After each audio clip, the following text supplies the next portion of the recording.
Hey y'all, and welcome to Politibrawl.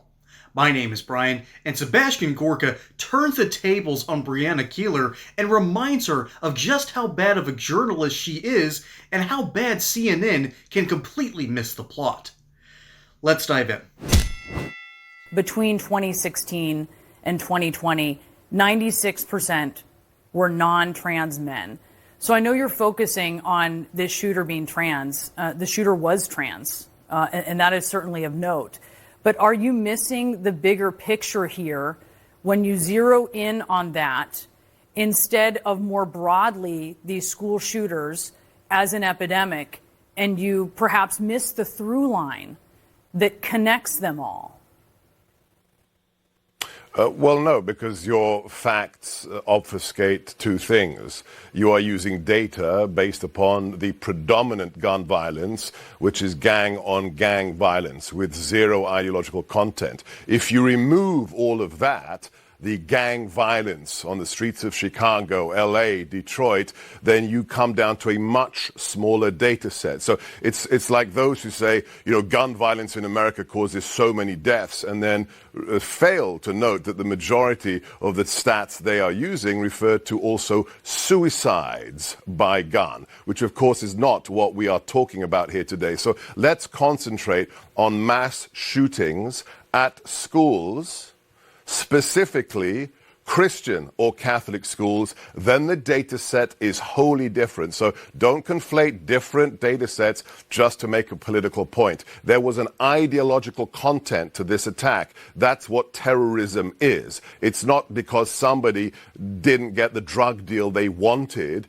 It is an ideological message, whether it was anti-Israel, as in this case, whether it targeted President Trump in its rhetoric, as we saw on one of the magazines written by the perpetrator on that YouTube video, or whether we saw the fact that it was anti-Christian and targeting children. That has nothing to do with gang violence. Let's not mix the two things up. So let's narrow it down then, because by CNN's count, when you look at 32 school shootings since 2020, in which you have 4 or more people who have been killed. So these are the larger school shootings. Only 3 of 32 of those shootings were committed by transgender shooters. Yeah, forgive me if I don't go with CNN stats, okay? CNN has proven itself to be wholly inaccurate in all kinds of things for the last 10 years, perpetrators of the Russia hoax, and that we didn't have an open border. So please forgive me if I don't take your stats for granted. All right, it's simple math. 2 of 32 No, it's shootings. not. It's distortions. You are distorting the facts. Let me be clear. In just a couple of years, we have seen 7 mass shootings involving people of transgender nature or who are confused in their gender. 7 I saw what in you just tweeted. the last couple of years. I see that your is list of 7. inordinately high. So I see your list of 7. 2 of them are Sebastian and Mr. Gorka. Stick with the facts and not CNN's pseudo-facts. We can't stick with your facts because they're not accurate. In fact, in 2 of them, one of the ones you quoted... Let's talk about CNN's reputation for accuracy. In one of the ones in which you posted, there was no evidence that he was trans. Right. In another, the individual was known within his family by male pronouns and used anti-LGBT you have an agenda. rhetoric. No, well, let me ask you this. You've made it clear, and this is not going to change. You think transgender people are the problem here. So what specifically do you think should be done? No. When did I say that? All right, you clearly think when did I say that, you Brianna? think it's a pattern? You You've tweeted about it. You just created live fake news. You just did it right in front of the small viewership you have. Mr. Gorka, what do you think should be done here? You have zeroed in on the fact, on what you see is a problem, what you claim is a problem. What do you want to do about it?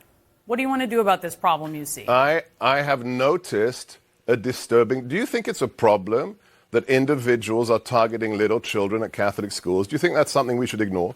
Of course I think that's a problem. Thank you. So what we should do is we should look at the early warning signals, the signs. One of these shooters at a recent school shooting had 24 interactions with the local law enforcement.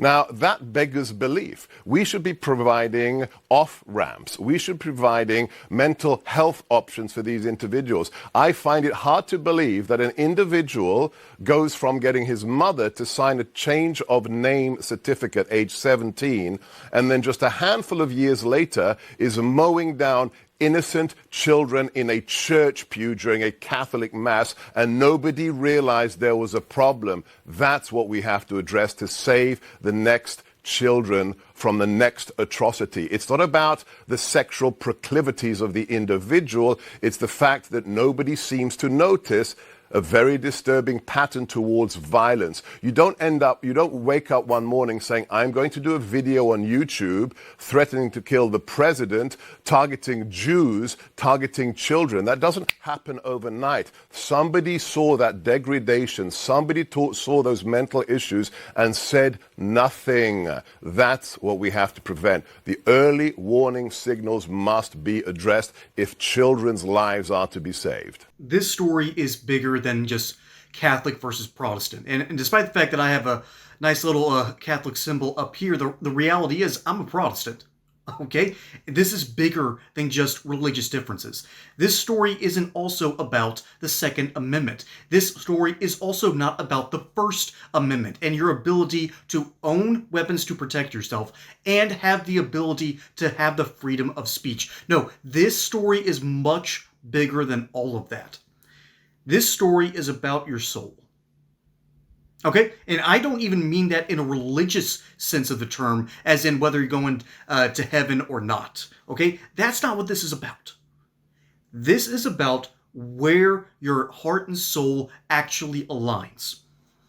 And we just watched Breonna Keeler try to get Sebastian Gorka to talk about his potential inaccuracies about this topic. That's not the story. Even though it is a scumbag move, and she doesn't even needle him enough to move him off of his spot, because again, CNN has learned a few lessons, but they still haven't learned the full thing. You don't go up against someone like Sebastian Gorka and try to move him off of his spot. You allow him to talk, which is what she did. She did try to needle him in a few areas. She did try her best, which is really the network saying, nah, we got to make it look like we're standing up to the administration, but we've also got to a point where we have to let Republicans talk, which is a good thing. Okay, that's a good thing. Going from absolutely crazy to mostly crazy is a step in the right direction. Hey, real quick. Did you know thousands of Americans were jumping on the #1 precious metals offer in the country right now? And they're turning to my new partners, the #1 precious metals company, Goldco. If you've got over $50,000 in retirement savings, you might qualify for an exclusive offer from Goldco. We're talking about up to 10% back in bonus silver just for taking the opportunity to protect your savings. This isn't one of those sketchy free gold deals where they come with a whole bunch of strings attached. Nope. When they say get 10% back in bonus silver, they mean get 10% back. No gotchas, no fine print used to trick you, just your 10%. Plus the first-class customer service. Plus the great buyback program. There's a reason Goldco has won a bunch of awards. They are the real deal. So, go to PolitiBrawlGold.com. You'll get a free 2025 gold and silver kit and learn more how to get your 10% while learning how to protect your savings. It's a win-win, but don't wait as supplies are limited. Go to PolitiBrawlGold.com. That's PolitiBrawlGold.com. But this story isn't about the Minnesota massacre. Okay, this isn't about trans issues. This isn't even about family issues or mental health. This isn't even about whether you should or should not have masks. No! This is about where your soul aligns. Do you look at a person like the dude that went inside of a Catholic mass here in the United States with a very disturbing manifesto that was released to the public before this was attempted? All right, this is in Tim Wall's backyard. There is something weird going on in Minnesota, and I used to jokingly refer to it as the land of 10,000 flakes, but there's something even crazier going on in Minnesota. And it's the same kind of crazy that took over California. It's the same kind of crazy that is currently taking over Colorado. It's the same kind of crazy that's now possessing the entirety of New England. There is this weird cult-like behavior that is occurring in the neighborhoods of rich white liberals, and they call it a good thing. They call it progress. Again, this is about where your soul aligns. People think that the enabling of this sort of nonsense is a good thing. And again, I could be talking about the mainstream media and their role in this horrific tragedy, but there's something deeper going on. And it's not just the mainstream media. It's internet outlets like Reddit. It's internet places like Blue Sky. It's what used to be Twitter before Elon Musk bought it and took away the left's favorite toy. It's bigger than... what we're talking about is even bigger. This is the problem of an echo chamber and an enabling space that allows people to believe in nonsense and then fundamentally feed into that nonsense, and you continue to pump out people whose brains are so fried they don't understand how to work in the modern world. That is not fair to an entire generation of people. And I speak as a millennial, and most millennials' brains, our brains were fried by the Walt Disney Corporation, the VCR, and the DVD. I'm not joking when I say that. This person decided, this deranged lunatic wasn't born into this world a deranged lunatic. He became one because he was enabled by the people in his family, in his community, and online. Okay? That's where this nonsense truly begins and becomes worse. I grew up in the post-Columbine generation, okay?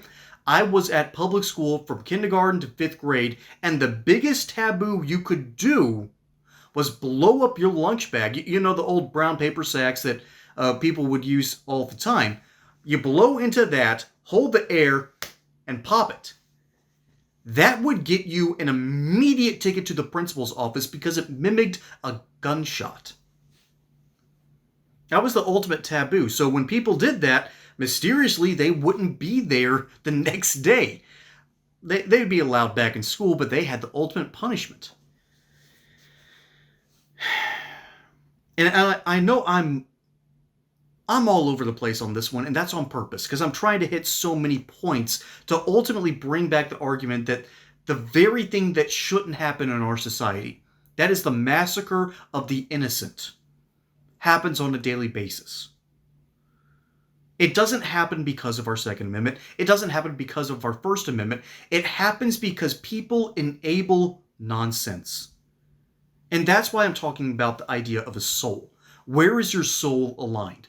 Are you talking about the truth? Are you talking about honesty? Are you talking about actually helping your people? Or are you talking about enabling the worst qualities all under the guise and veneer that it's a good thing when it's not?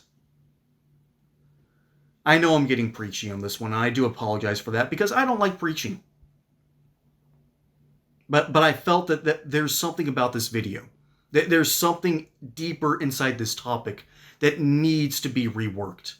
We have echo chambers enabling this nonsense all throughout the internet. And I know that's how the algorithm works. I mean, that's kind of how you stumbled on this video to begin with.